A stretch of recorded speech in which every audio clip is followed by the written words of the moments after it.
தென்றலே மெல்ல பேசு சீரியல்ல இனிய எபிசோட்ல என்ன நடந்திருக்கு அப்படின்னு பார்த்தீங்கன்னா, இளமதிய இன்னும் காணோம் அப்படின்னு சொல்லி ஒரு பக்கம் பரமன் பயங்கர டென்ஷனா இருக்கிறாப்புல. கொஞ்ச நேரத்துல நம்ம இளமதியோட அம்மாவும், நர்மதாவும் அங்க வந்துடுறாங்க. அப்ப எங்க இளமதி அப்படின்னு சொல்லி கேட்கும் பொழுது, நான் எவ்வளவோ கூப்பிட்டு பார்த்துட்டேன். ஆனா அவ தலைவலி அப்படின்னு சொல்லிட்டு வரல அப்படின்னு சொல்லிடுறாங்க. இதனால பரமனுக்கு என்ன செய்யறதுன்னே தெரியல. இன்னைக்கு தானே கிளைமேக்ஸே இருக்கு. இன்னைக்கே இந்த இளமதி வரலன்னா என்ன செய்யறது? அப்படின்னு சொல்லி நம்ம பரமன் ஒரு பக்கம் டென்ஷனா இருக்கிறாப்புல. இதுக்கப்புறம் பார்த்தீங்கன்னா, நம்ம பிரியாவோட காதலனோட பேசிக்கிட்டு இருக்கிறாங்க. அப்ப நர்மதா இத எப்படியோ கேட்டர்றாங்க. அப்படின்னா, பரம என்ன இவ்வளோ நாள் நம்மகிட்டயே நடிச்சுக்கிட்டு தான் இருக்கா? அப்படின்னு சொல்லி நேரா நர்மதா போய் பரமன் கிட்டயே கேட்கவும், பரமனும் எல்லா உண்மையுமே சொல்லிடுறாப்புல. இந்த மாதிரி பிரியா எனக்கு தங்கச்சி தான்.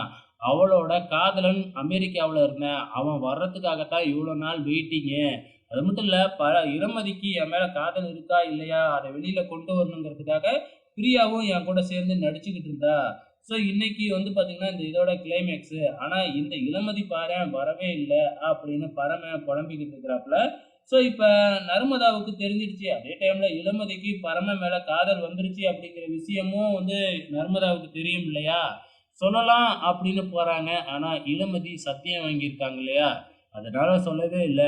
அப்புறம் என்ன, நம்ம நர்மதா ஃபோன் பண்ணி நம்ம இளமதி கிட்ட விஷயத்த சொல்லிடுறாங்க. இப்ப இளமதிக்கு விஷயம் தெரிஞ்சிடுச்சு அப்படின்னா இவங்களுக்கு நிச்சயதார்த்தம் நடக்க போறதில்ல அப்படின்னு சொல்லி பயங்கர சந்தோஷத்துல புதுசா சேலையெல்லாம் எடுத்து கட்டிக்கிட்டு நம்ம இளமதி ஆசையா கிளம்புறாப்புல. ஆனா என்ட்ரி ஆகுறாப்புல நம்ம ரிஷி. இதுக்கப்புறம் என்ன நடக்கும் அப்படிங்கிறத நாளைக்கு பார்க்கலாம்.